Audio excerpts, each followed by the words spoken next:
Hello everyone and welcome back to gaming side. और guys, कैसे हो आप सब लोग। फार्मिंग सिमुलेटर 23 की एक न्यू सीरीज़ में आप सबका वेलकम है। गाइस, जब से फार्मिंग सिमुलेटर 23 की न्यू अपडेट आई है, काफ़ी ज़्यादा लोग जो है वो रिक्वेस्ट कर रहे थे कि हम लोग जो है वो एक न्यू सीरीज़ स्टार्ट करूं। मैं पर्टिकुलरली नॉट हम लोग यानी कि ज़ाहिर है मुझे ही करनी थी। सो अब जो है वो मैं पहले तो सोच रहा था कि क्या करूं, बट फाइनली काफ़ी टाइम लगाने के बाद तकरीबन 1-2 दिन हो चुके हैं मुझे, मैंने ये न्यू प्रोफाइल स्टार्ट किया और इसको खेलते हुए। और इसके बाद जो है वो मुझे फाइनली एक आइडिया क्लिक किया और मैंने सोचा कि वाई नॉट कि हम लोग ये चीज़ करें, क्योंकि जाहिर है कुछ ना कुछ न्यू तो होना चाहिए न्यू सीरीज़ में। अगर हमने सेम ही चीज़ें रिपीट करनी है, so what's the point of starting a new series. तो मैंने अब थोड़ा सा जो है वो अपना माइंड बना लिया है और माइंड ये बनाया है कि मेरा प्लान है कि मैं इस वाली सीरीज़ को जो है वो एटलीस्ट मिनिमम जो है वो 50 मिलियन तक लेके जाऊं। यानी कि जो हमारा फार्म होगा, जो ज़मीनें होंगी, जो मशीनरी होगी, इसके अलावा भी इस प्रोफाइल के अकाउंट में हमारे पास जो है वो 50 मिलियन हों। और वो कब तक होंगे, 1 महीने में, 2 महीने में, 3 महीने में, ठीक है, मुझे नहीं पता अभी टू बी ऑनेस्ट। और अब ये डिपेंड करेगा। मैं इस बार जो है वो ऑब्वियसली कुछ जो है वो चीज़ें डिफरेंटली भी करूँगा, ठीक है। जो ऑब्वियस सी चीज़ें हैं, जो हमने पहले ही पाथ जो है वो चूज़ कर लिया है, वो शायद मैं ना यूज़ करूं, क्योंकि फिर इस तरह कोई एक्साइटमेंट नहीं रहेगी अगर हमने उसी रास्ते पे चल रहा है जो हम पहले भी कर चुके हैं। सो व्हाट्स द पॉइंट कि हम जो है वो दोबारा से सीरीज़ स्टार्ट करें अगर हमने वही चीज़ें जो है वो वापस से ट्राई आउट करनी है। सो मेरी कोशिश होगी इस बार थोड़ा सा जो है वो हट के चलूँ, थोड़ा सा डिफरेंट रूट जो है वो चूज़ करूँ। सो अभी मैं आप लोगों को बता देता हूँ कि मैं ये गेम कितनी खेल चुका हूँ। न्यू प्रोफाइल मैंने स्टार्ट किया था, और बाय द वे अगर आपको नहीं पता है तो मैंने ऑलरेडी एक वीडियो बना रखी है जिसमें मैंने अच्छे से गाइड किया है कि आपने फार्मिंग सिमुलेटर 23 में एक न्यू प्रोफाइल कैसे स्टार्ट करना है, ताकि आपका जो है वो बेस्ट एक्सपीरियंस मिल सके, आपको स्टार्ट ही काफ़ी अच्छा मिले, आप स्टार्ट से ही जो है वो काफ़ी एक स्पीडी फार्म चलाने के जो है वो काबिल हों। सो मैंने बिल्कुल अपनी उस वीडियो को फॉलो करते हुए वैसे ही स्टार्ट किया। अभी तक इस गेम में मेरे जो है वो 6-7 घंटे जो है वो हो चुके हैं। मतलब इन गेम मैंने टाइम जो है वो स्पेंड कर दिया, 6 से 7 घंटे की जो है वो मैंने गेम खेल ली है।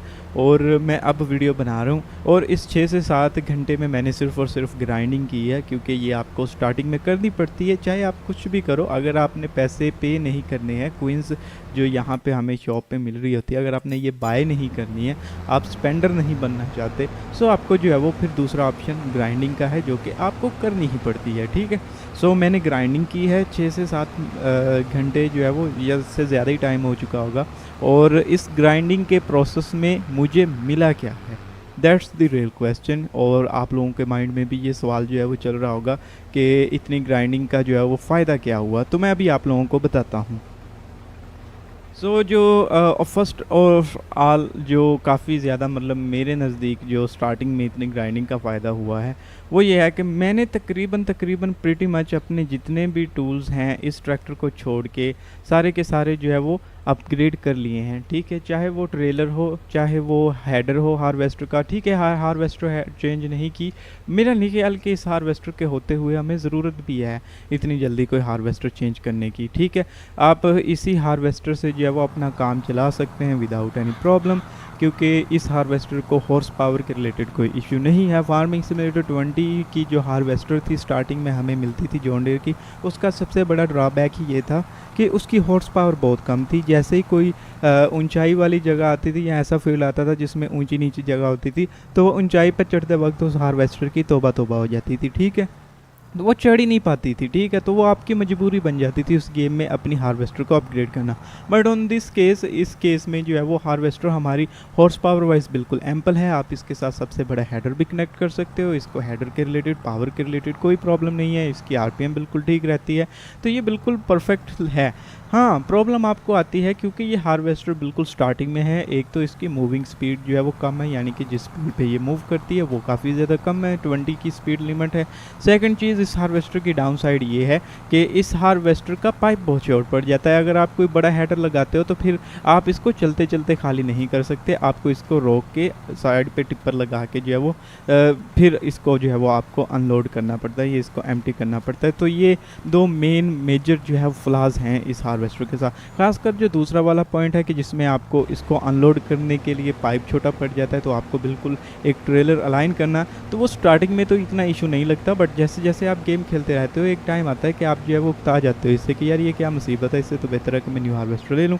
जब भी आपके माइंड में ये ख्याल आए तो आप सीरियसली कंसीडर करना शुरू कर दो कि भाई मैंने ये अब हार्वेस्टर अपग्रेड करनी है, क्योंकि फिर गेम का मकसद होता है फ़न। ठीक है, गेम का मकसद ये नहीं होता कि आपने जो है वो कुछ अननेसेसरी चीज़ें जो है वो बर्दाश्त करनी। ठीक है, गेम का मकसद होता है फ़न, आपको इन्जॉय करना होता है गेम, आपको जो है वो गेम जो है वो यूजुअली ऐसा होता है कि रियलिटी से एस्केप करने में हेल्प करता है। आपके लाइफ में कुछ प्रॉब्लम्स चल रहे होते हैं, आप गेम खेलते हो, आप रिलैक्स हो जाते हो, आप इंजॉय करते हो, यू हैव गुड टाइम। ठीक है, सो आपने ये नहीं करना कि इस गेम को ही अपने ऊपर जो है वो बर्डन बना लेना है, और अगर आपके हार्वेस्टर या कोई भी इस गेम में प्रॉब्लमेटिक चीज़ है तो आप उसको जो है वो लेके चलते रहो। नहीं, ऐसा नहीं करना आपने बिल्कुल जो है वो इन्जॉय करना है।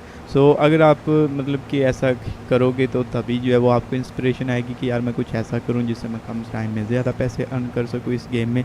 सो तभी जो है वो आप कुछ आगे जो है वो कर पाओगे और ये गेम आपके लिए थ्रिलिंग भी हो जाएगी। So that was the thing.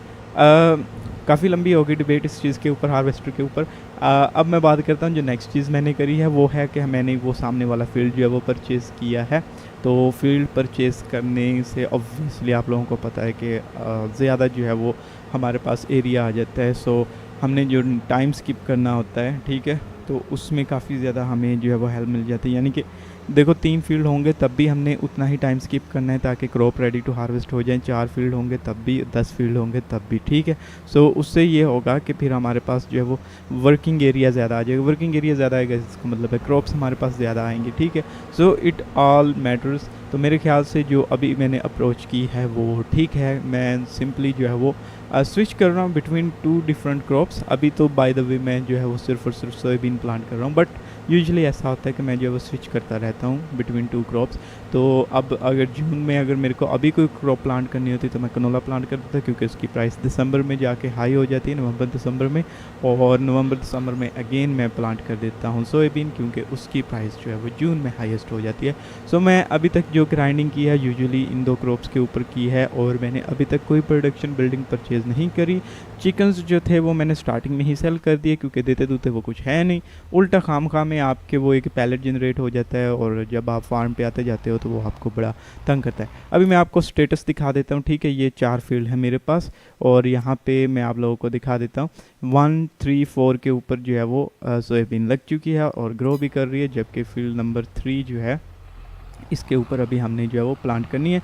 जून का मंथ है, होपफुली हमारे पास कुछ सोयाबीन होगी जिसको अभी हम सेल कर देंगे, और सेल करने से जो पैसे आएंगे वो भी मैं आप लोगों को बताता हूँ कि उसका हम लोगों ने करना क्या है। ठीक है, सो लेट्स गो।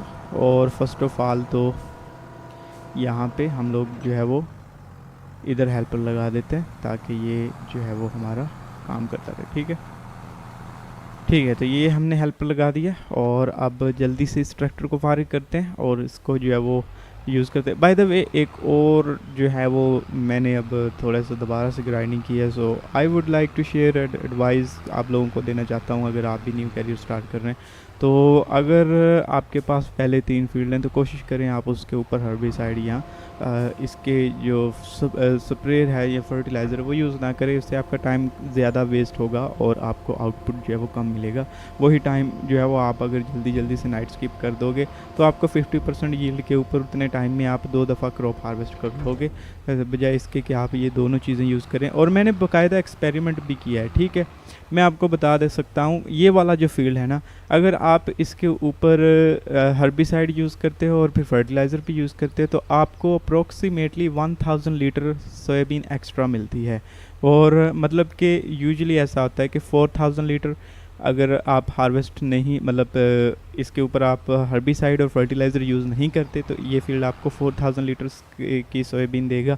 अगर आप ये दोनों चीज़ें करते तो आपको मिलेगी 1500 लीटर्स लगा लो आप, तो आपको मिलेगी 5500 लीटर सोयाबीन। सो अब आप लोगों ने डिसाइड करना है कि 1500 लीटर सोयाबीन के लिए क्या इतना ज़्यादा टाइम स्पेंड करना वर्थ इट है या नहीं। सो अगर तो आपके पास और कुछ करने को नहीं है सो आप ये कर सकते हो। अगर आपके पास है कुछ और करने को तो आई सजेस्ट के आप ये काम ना ही करो, क्योंकि बहुत ज़्यादा फ़र्क जो है वो यील्ड के ऊपर नहीं पड़ता। मुझे कम से कम पहले लगता था कि बहुत ज़्यादा फील्ड पर फ़र्क पड़ता है, क्योंकि 50% यील्ड हमारा इंक्रीज़ हो जाता है, बट जो ऑलरेडी होता है वो उसका 50% यील्ड जो है वो इंक्रीज़ होता है, जो कि अप्रोक्सीमेटली हमारे पास 1500 या मैक्सिमम लगा लो कि हाँ 1500 लीटर का ही डिफरेंस जो है वो निकलता है मैक्सिमम। वैसे ऑन एवरेज जो है वो 1100-1200 लीटर्स हमें जो है वो सोयाबीन एक्स्ट्रा मिलती है। सो या that was really very interesting, और मैंने ये आज खुद ही एक्सपेरिमेंट किया जब मैंने ये न्यू प्रोफाइल स्टार्ट किया था। So it's up to you, अगर आप न्यू कैरियर स्टार्ट करते हैं सो यू कैन डिसाइड कि आप लोगों को जो है वो किस डायरेक्शन में जाना है। अब यहाँ पे देखो अभी मेरे पास टाइम है तो मैं अभी ये चीज़ कर रहा हूँ, बट अगर आप लोग के पास 3 ही फील्ड हों तो आप लोग जो है वो कोशिश करना कि ये चीज़ें जो है वो ना करना। अच्छा, अभी हम लोग चेक कर लेते हैं, first of all prices check कर लेते हैं। और हमारे यहाँ पे जो सोयाबीन है इसमें 68,000 लीटर्स जो है वो सोयाबीन पड़ी हुई है। और इसकी अगर हम प्राइसिंग की बात करें तो हमें नॉर्थ के ऊपर जो है वो थोड़ी सी बेहतर प्राइसिंग जो है वो देखने को मिल रही है। अब नॉर्थ का सेलिंग स्टेशन का प्रॉब्लम ये है कि वहाँ पे हमें जो है वो हेल्पर जो है वो ऑटोमेट नहीं होता है, वहाँ पे जाके वो स्टक कर जाता है। सो जिस वजह से जो है वो हम लूप में कोई जॉब जो है वो नहीं लगा सकते। सो ये हमें मैनुअली ही सेल करनी पड़ेगी ना। अब मेरे माइंड में ना 2-3 ऑप्शंस चल रहे हैं और मैं बड़ा ही कंफ्यूज हूँ कि मैं इनमें से क्या चूज़ करूँ। ठीक है, सो मैं आप लोगों को दिखा देता हूँ कि वो क्या हैं 2-3 ऑप्शन। सो ऑप्शन नंबर 1 है कि मैं जो है वो एक मोवर परचेज़ करूँ। वेट अ मिनट, कहाँ पे गई शॉप? ठीक है, तो इसका ज़रा हम कैलकुलेट कर लेते हैं ख़र्चा और देख लेते हैं कि क्या ख़र्चा पानी यहाँ पे बनता है। So where is the mower mower mower mower. ठीक है, सो 85,000 का हमारा मोवर हो गया। सो ऑब्वियसली इसके बाद हमें जो दूसरी चीज़ चाहिए वो है ये वाली लोडिंग वैगन। तो इसमें हम प्लस कर देते हैं 1,31,000। ठीक है, सो अगर हम ये सम आउट करें तो हमारे पास बन जाता है 2,16,000। ठीक है, आपको भी समझ आ चुकी होगी कि मैं किस तरफ जो है वो इशारा कर रहा हूँ, किस तरफ यानी कि मैं जाना चाह रहा हूँ। सो मैं ये खर्चा कैलकुलेट कर रहा हूँ कि क्या मैं यहाँ पे शीप रखूँ या फिर एक एक्स्ट्रा फील्ड परचेज़ करूं और साथ में एक बड़े वाला सीडर परचेज़ कर लूं। तो क्या करना चाहिए टेक्निकली ये वाला सीडर भी ठीक है, बट इसकी वर्किंग रेंज थोड़ी सी कम है। सो इस वजह से जो है ये काफ़ी फॉल बिहाइंड करता है हार्वेस्टर से। और ऑब्वियसली फिर अगर हम लोग जो है वो बड़े वाला लेते हैं, सीडर बड़ा लेते हैं, तो मे बी हम लोग जो है वो अपनी हार्वेस्टर का हेडर भी अपग्रेड कर सकते हैं। सो हमें हार्वेस्टर के हेडर में भी जो है वो एक एडवांटेज देखने को मिलेगा। सो उससे होगा ये कि थोड़ी सी शॉर्ट टर्म के लिए हम अपने जो ग्राइंड करना है हमने, यानी कि ये हमने जो soybean again and again plant करनी है, सो उसमें हमें हेल्प मिलेगी। ऑप्शन भी ये है कि यहाँ पे हम लोग जो है वो शीप फार्म परचेज़ करें, उसके ऊपर शीप परचेज़ करें, शीप को फीड करने का सेटअप बाय करें और फिर स्पिनरी बाय करें, जो कि ये सारी चीज़ें जो है वो अच्छी खासी जो है वो कॉस्ट करेंगी हमें। सो मेरे ख्याल से 90,000 हम इसमें ऐड कर लेते हैं शीप फार्म का, क्योंकि इतना तो उसके ऊपर जो है वो आ जाता है। फिर हम उसके ऊपर जो है वो प्लस कर देते हैं, लेट्स सपोज हम 20,000 कर देते हैं शीप बाय करने का। ठीक है, फिर अब हमारे पास रह जाती है स्पिनरी। अब स्पिनरी का मुझे कोई आइडिया नहीं है कि वो हम कितने में परचेज़ कर सकते हैं, क्योंकि स्पिनरी हमने किस लिए परचेज़ करनी है ताकि हम लोग जो है वो फैब्रिक बना सकें। सो लेट्स सपोज अगर हमें स्पिनरी कॉस्ट करती है 80,000, ठीक है, तो हम उसमें 80,000 ऐड कर देते हैं। सो ये हमारे पास फार्मूला निकल के आता है 4,06,000 का, और इसमें अभी हमने टेलर शॉप के जो है वो पैसे ऐड नहीं किए। सो आई बिलीव कि करा के ये हमारा टोटल एक्सपेंस जो है वो चला जाएगा 5 लाख के करीब। ठीक है, क्योंकि टेलर शॉप मुझे पक्का पता है कि वो 1 लाख कॉस्ट करती है। ठीक है, जबकि अगर हम on the other hand decide करें कि हमने जो है वो स्पिनरी परचेज़ नहीं करनी और हमने जो है वो उसकी जगह पे कॉटन को अगर हम आगे लेके चलें, क्योंकि अभी हमने फील्ड तो परचेज़ कर ही लेनी है। सो तब हमारे पास जो है वो क्या कैलकुलेशन आएगी, सो वो कैलकुलेशन कर लेते हैं। फ़र्स्ट ऑफ़ ऑल 4,85,000 का हमारी बन जाती है जो है वो कॉटन की हार्वेस्टर। और अब इसके बाद हम प्राइस ऐड करते हैं ये वाले प्लांटर की। तो इसमें अब अगर हम प्राइस ऐड करें 1,00,000, ठीक है, 39,000 अगर हमने इसकी प्राइस ऐड कर दी तो ये हमारे पास बन गए 6,24,000। तो इसके बाद हमारे पास जो नेक्स्ट चीज़ हमें चाहिए वो ऑब्वियसली हमें जो है वो कॉटन का बेल पिकर चाहिए, ठीक है। तो उसमें अब हम प्राइस ऐड कर देते हैं 26,000, ठीक है। हम सिंगल वाला पहले परचेज़ कर लेते हैं। सो ये 6,50,000 का टोटल हमारा खर्चा बन रहा है। सो अगर हम शीप के साथ जाते हैं तो 5.5 तो तब भी बन जाएगा, और अगर हम सिंपल कॉटन के साथ जाते हैं तब हमारे पास ऑप्शन ये होगा कि हम लोग जो है वो कॉटन से अच्छा प्रॉफिट कमा सकते हैं। मेरे ख्याल से मैं अगर अपना पर्सनल ओपिनियन शेयर करूं तो जो शीप है उससे मुझे जो है वो कॉटन ज़्यादा प्रॉफिटेबल लगती है, क्योंकि शीप एक तो इतनी ज़्यादा वूल प्रोड्यूस नहीं करती, ऊपर से आपको उनका जो है वो अलग से केयर करना पड़ता है।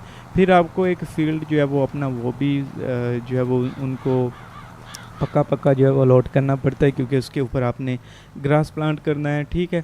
तो ये सारी चीज़ें जो है वो शीप के साथ चल रही होती हैं, और एंड रिज़ल्ट मिलता है आपको वूल को अगर आप जो है वो पहले स्पिनरी पे लेके चलते हो, स्पिनरी फिर आगे लेके चलते हो, तो मतलब पूरे साल में आपको 2 से 3 जो है वो मिल जाते होंगे इसके क्लॉथ्स के पैलेट्स।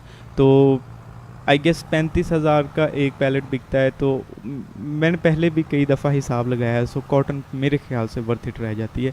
और कॉटन का ये है कि फिर अगर आपको एट सम पॉइंट आपको लगे कि कॉटन इतनी ज़्यादा प्रॉफिटेबल नहीं है, so you will still have the option कि आप स्पिनरी परचेज़ करके फिर भी आप क्लॉथ्स की प्रोडक्शन जो है वो स्टार्ट कर सकते हैं। बट अगर आप जो है वो स्टार्टिंग में ही शीप फार्म परचेज़ कर लेते हो और स्पिनरी भी परचेज़ कर लेते हो, फिर आप कॉटन को तो भूल ही जाओ, फिर आप डायरेक्ट कॉटन सेल नहीं कर सकते। और जो एक और बहुत मेजर ड्रॉबैक है जो कि मुझे लगता है कि है यहाँ पे कॉटन के साथ, वो ये भी है कि आप अगर जो स्पिनरी के साथ है प्रॉबली, वो ये है कि स्पिनरी बहुत स्लो जो है वो प्रोड्यूस करती है फैब्रिक। तो चाहे आपने वूल और कॉटन दोनों ही चीज़ें अनलोड करी हों, फिर भी वो बहुत स्लो जो है वो करती है फैब्रिक प्रोड्यूस करती है। जब वो फैब्रिक स्लो प्रोड्यूस करती है, दैट मीन्स कि आपकी जो टेलर शॉप है वो भी बहुत स्लो जो है वो क्लॉथ्स प्रोड्यूस करेगी, और इवेंचुअली जो है वो आपको उतना प्रॉफिट जो है वो नज़र नहीं आता जितना आप एक्सपेक्ट कर रहे होते हैं। Cotton on the other hand is very simple. आपने सिंपली जो है वो हार्वेस्ट करते जाना है, बेल स्टोर करते जाना है। जैसे ही आपके पास जो है वो बेल स्टोर होती जाएँ तो आप जो है वो अच्छी प्राइस पे सेल करते जाओ। एक बेल सेल करोगे आपको 80-90 हज़ार डॉलर्स जो है वो मिल जाते हैं, ईजी पीजी लेमन स्क्वीजी। तो मेरा तो फ़िलहाल इस तरफ को जाने का प्लान बन रहा है। बट एज आई सेड, और जहाँ मैंने अभी आप लोगों को दिखा भी दिया है, तो आप लोग अब बता सकते हो मुझे कमेंट सेक्शन में what path I should choose. क्या मुझे शीप परचेज़ करनी चाहिए, ठीक है। और आई स्ट्रांगली रिक्वेस्ट कि आप ज़रूर से जो है वो इस चीज़ के ऊपर अपनी ओपिनियन दो कमेंट सेक्शन में जाके कि क्या मुझे शीप रखनी चाहिए और साथ में स्पिनरी परचेज़ कर लेनी चाहिए, या फिर मुझे थोड़े से मज़ीद पैसे करके सीधा जो है वो कॉटन का सेटअप लगाना चाहिए और कॉटन के साथ ही जाना चाहिए। क्योंकि कॉटन के साथ जाने का फ़ायदा ये है कि मेरे पास फिर भी ऑप्शन होगा कि मैं जो है वो स्पिनरी परचेज़ करके, ठीक है, और टेलर शॉप परचेज़ करके तो ये दोनों चीज़ें कर सकता हूँ। बट अगर लेट्स सपोज मैं शीप के साथ जाता हूँ तो ऑब्वियसली फिर मेरे पास कॉटन सेल करने का तो ऑप्शन नहीं होगा।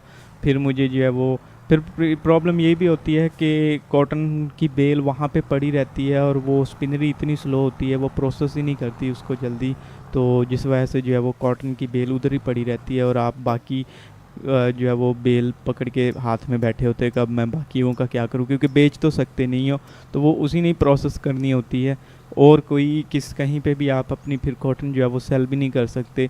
सो मेरे लिए तो मतलब बाद में 1-2 दफ़ा हमने पहले भी सीरीज़ में ऐसा किया था, तो बाद में वो बड़ा हेडेक बन जाता है और आपको लगता है कि ये आपके साथ जो है वो थोड़ा सा अनफेयर हो रहा है, क्योंकि आपकी जो कॉटन होती है वो पड़ी रहती है। आई नो कि आप उसको स्टोर कर सकते हो और ओवर द टाइम उसको यूज़ कर सकते हो, बट अगेन प्रॉब्लम यही है कि स्पिनरी जो है वो इतना स्लो डाउन करती है आपकी प्रोडक्शन को, क्लॉथ्स की प्रोडक्शन को, कि आपका जो है वो मज़ा किरकिरा हो जाता है। सो मैं ये चीज़ नहीं चाहता।